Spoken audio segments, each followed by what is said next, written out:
This is Abby Martin of MediaRoots.org. We're really thankful to have her today and have her share her awesome knowledge and expertise on the subject. So let's give a big round of applause to Abby.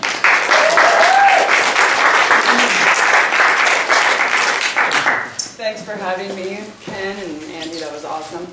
How many people in this room have heard of the Oscar Grant shooting? A lot of people. How many people have heard of Kenneth Harding or Charles Hill? Okay, the reason why you haven't heard of those, they were two deaths. You know, one of them was a BART police shooting. Charles Hill was a transient who was supposedly wielding a knife and got shot to death by BART police. Unfortunately, the incident was only captured on BART cameras, and you had one side of the incident where it just showed the police officer shooting. Kenneth Harding was a gentleman who skipped out on his Muni fare and was shot 10 times to death and left bleeding to death on the ground. Unfortunately, only the aftermath of that death was caught on camera. The reason why the Oscar Grant shooting was so, such a popular public eye is because it was caught on camera. That's the power that video cameras have, and we need to take this power back. There's surveillance cameras set up everywhere. Andy was talking about drones. Those aren't just in the Middle East anymore. Obama just signed an ordinance, or Congress just passed a law that said that there will be drones surveilling the United States.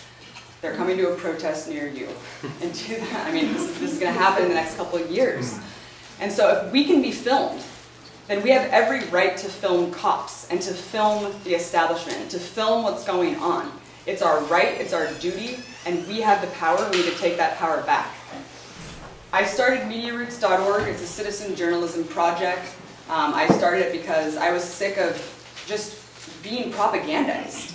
I didn't really understand what was going on. I was a sophomore in college. I was kind of waking up to the state of the world. And I saw all this lockstep propaganda coming at me about Iraq and Iraq having, a WMD and all this stuff. And I was just like, what the hell is going on? I thought that we just invaded Afghanistan. Why are we all of a sudden talking about another country that we want to go in? Did Iraq attack us? Did I fall asleep and we got bombed by Iraq or something? And now I see the same thing going on with Iran. The fear-mongering. Iran has a nuclear weapon. They don't. Okay, yeah. Leon Panetta, the defense minister, has come out and said that they are not building a nuclear weapon. So why is the media pushing this down our throat? So we need to start asking ourselves, we need to start being critical thinkers and really analyzing this media model. Andy just broke it down really well, but there's 5 corporations who are controlling everything you see and everything you read in the corporate press. So I started MediaRoots.org just as, I was sick of being propagandized, so I started this as a citizen journalism project, just wanting to pull together news from my community. I mean, no one really pays attention to local news because it's boring as fuck. And that's a problem.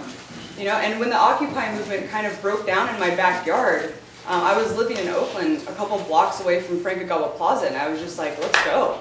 I went out there with my camera, and I was out there filming 24/7. Every time something went down, I was there filming it. And let's face it, in the aforementioned things that I said about Oscar Grant, Kenneth Harding, and Charles Hill, a camera is going to be way more powerful than an M16 will ever be. And we need full transparency. We need a media revolution from the ground up. We need people to tell the truth from the ground up. No matter what that means, it's up to us to take it back. We have the power. And so I was out there filming when the first incident where we got tear gassed. First of all, let me just cover this really quickly.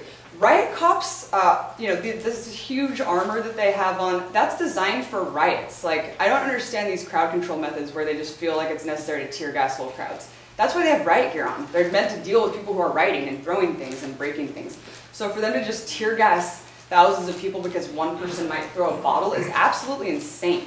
That's just something that bothers me on a side note. But I was there filming, and because of my footage, the Brad blog, a really popular blog, another great media organization, got my footage and used it to help Scott Olson's family, the guy who was a 2-term Iraqi vet who got hit at point-blank range by a tear gas canister in the face. He was doing nothing but standing there with a flag saying "Veterans for Peace," and the cops directed the tear gas canister, rubber bullets, directly at his head. He almost died. And so my footage helped show that there was no provocation coming from the protesters at all. And so they're using my footage to start a lawsuit with ACLU, the Brad Blog, and Scott Olson's family to try to show that the Oakland PD actually violated a federal California decree and violated that when they shot people with tear gas canisters. And there's actually other footage, thank God for another citizen journalist who was there, that showed people going to help people who were on the ground and cops directing tear gas canisters and shooting them at people who were helping other people. That's illegal. You can't do that. So if it weren't for us out there filming, who knows what would have happened? And all you hear is just one side of the story. Oh, people were throwing things at the cops. It doesn't matter. I mean, that's why it's so important to be out there filming. And they're filming us, so we need to film them. It's our right. Cop Watch is a great organization to know your rights against police. I recommend everyone to check that out. If police ever stop you, they don't have to search your car. You have every right to refuse police to enter your home, search your vehicle. So check out that website. That's a great one. But yeah, MediaRoots.org, Project Censored, working in concert with them, trying to cover local issues in a fun, creative way, trying to cover the media revolution. There's a renaissance of citizen journalism going on across the world, and I'm just happy to be a part of it. I'm happy to be working with Project Censored, working to uncover censorship in the media and really tell the truth from the ground up. I'm going to show you guys a clip that I just did. My brother and I took it upon ourselves. Have you guys heard of Livermore? Do you know where Livermore is? Yeah. I grew up in Pleasanton, which is 10 miles away from the Lawrence Livermore Lab. Have you guys heard of the Lawrence Livermore Lab? Does anyone have any idea what they do there? Wow. Our uncle worked there. What's that? Our uncle worked there. What did he do? Was it medical? Yeah. It's actually a nuclear weapons production facility. Not medical.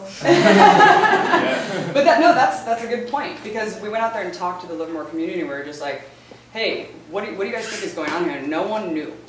And that shows how disempowered communities are. There's a secret nuclear weapons facility right there, testing radioactive components in open air. And people don't even know, because we're so disempowered and we're so afraid to ask questions of what the hell's going on in our backyard. And so I'm going to show you this clip. We just kind of went out there and we were like, what's going on? We went out there with the initial thought that we wanted to find out kind of on a psychological level what happened to nuclear testing when they took it in a virtual space after the moratorium, because they don't test full-on nuclear explosions in open air. But what we found out is that they kind of do.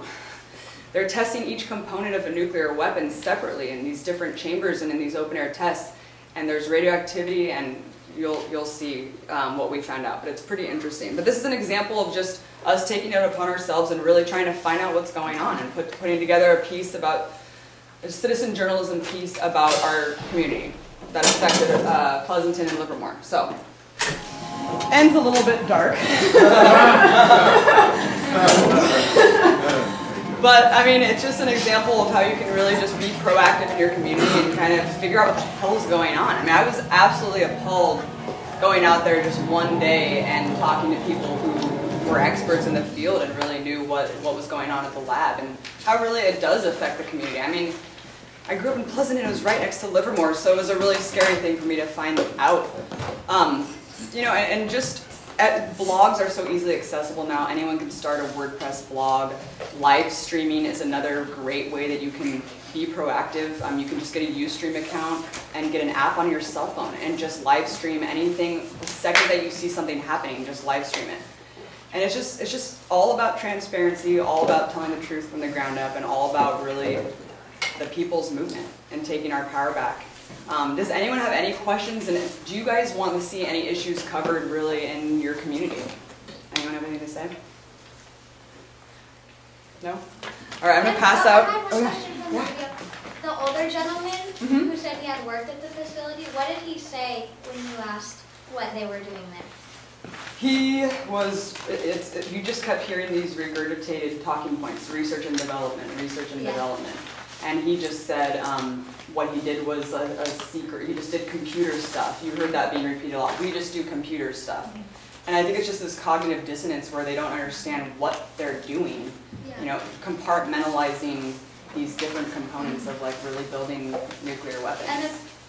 people who come to work at this facility, what sort of training are they receiving to do this sort of work? We don't know. It was really interesting though to hear the talking points being pushed over and over again, and everyone that we talked to either knew someone who worked at the lab or had worked at the lab, and they all just said like, yeah, we worked on computers.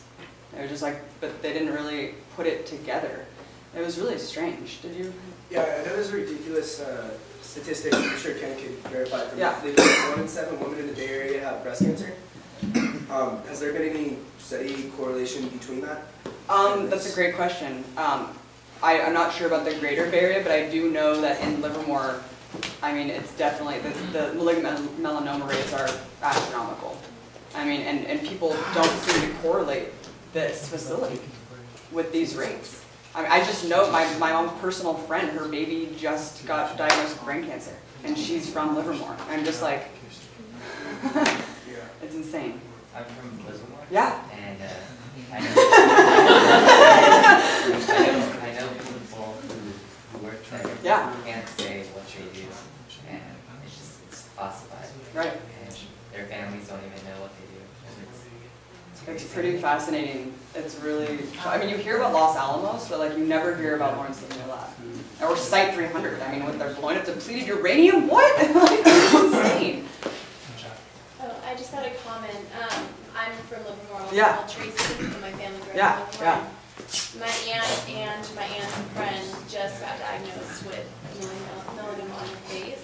How old are that they? was like shocking right there. Yeah. And then at the second point, my mom works for the Livermore Lab. She's an administrative assistant, Right. but she couldn't even tell you exactly what they do. She's pretty much disconnected from like the scientific part of that area. Right. But yeah, I mean, I've been asking her for years, and she even will outright say, yeah, it's kind of sad that I don't know exactly what, Right.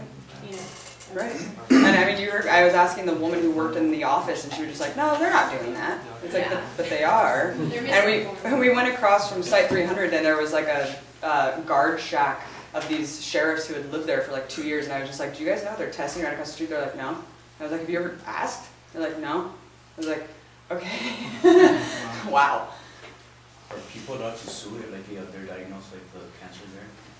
And that's a good question too. And because this is a study that was done by the State Department, so it's not like, you know, I mean, the government has actually sponsored the study, and it's directly correlated to, you know, they've released 1 million curies of radiation. So that's a great question. I'm wondering if there is some sort of lawsuit going on. I'll definitely look into that. Are you aware of the similarity to this and the movie Manhattan Project? I haven't seen that. Is it just about kind of the compartmentalization of It's about a nuclear facility, a uranium enrichment facility in a city where nobody knows that it's there. Oh, wow. And about a reporter and a guy who go to... Is it just called Manhattan Project? I'll definitely check that out. Awesome. If this information is not readily available to the public, how did you get access, or how would one Yeah. access? You know, I was looking, I just like went to the Lawrence Livermore Lab's website, and it was just all this PR greenwashing, like we're saving the world. And then I just like found a website of Tri-Valley Cares. Actually, Mickey, the director of Project Censored, kind of tuned me into it. He was just like, check out these people, because I was like, how do I find out what's going on? And they just had, I mean, their office was just like piled with books and research, and that's all they do. They dedicate their lives to like putting this information out to the community. And so just in one day, I mean, I found these people and got all this information, just did it. It's all there. It's just like knowing to look past that kind of PR, you know, greenwashing thing that they put out there. Also, I would like to share this information like with my social media group. So Yeah, I'm going to pass out cards to my site, and please, if you guys have anything, you know, any advice, any tips, anything that you want to submit, we're always taking contributions, submissions, editors, writers, and I know I'm on my time limit, and I'm sorry. Can you guys just pass those around? Facebook, Twitter. So just hit me up. Always, this is a collaborative project, and I want as many people to be involved as they can. And if you guys have any suggestions or feedback, definitely hit me up. Do you ever try to get it covered by the local news that people, like, everybody watches on their television or something? I'm gonna definitely try to like go to the Pleasant and Weekly and go to the Livermore like newspapers and try to get this story out. We just put this together like last week, so I'm like, this needs to be seen by everyone living in that area. I'm curious what their reaction was Yeah. to put it on. Oh yeah, that would be a great idea to try to go on public access and stuff in Livermore. I'll definitely try to do that. How many people work there? 7,000. And there's only 2 pathways to get out. So if anything did happen, there's really not. How did you verify their source material? And as far as like streaming news stories like this, how much time do you attribute to verifying their source material before you report on it? And do you think, what is the balance between getting the story out as quick as possible and verifying sources to not create sort of a pitchfork carrying blog chasing down something that doesn't really exist? Yeah, and you know, the most recent thing to be fair, we didn't, to make it as impactful as we could, we definitely didn't, we could have put in a lot more about, they're doing a lot of good things too, like they're doing some stuff with, I mean, the 1% that they do spend on other technology is great. And the NIF does do some good things, so yeah, there's definitely more balance to it, but as far as the source material, we'll definitely have it all up on the website, and it took us about 3 weeks to put the story together. But it's really just how much time you want to put into it. Obviously, this isn't as professional as like a Fox News report or whatever. We did the best we could. We don't have a professional cameraman just going out there and just getting the story. And it doesn't even have to look this good either. I mean, you don't need the B-roll. You just need to get the truth out. And people know that you're just doing it as yourself. And as long as you're trying. But definitely, we did look at where they were getting their sources and have it all documented, for sure. I mean, does the Lawrence Berkeley Lab have any association with the Lawrence Lab? What, the Lawrence what? Lawrence Berkeley? Good thing you asked that. It used to be funded, or it used to be completely controlled by Berkeley, the university, and then it just got privatized and is owned by a defense contractor now, but we're still paying for it. So it's still completely funded by us, but it's now a privatized element of the nuclear industrial complex. All right, thank you so much, you guys.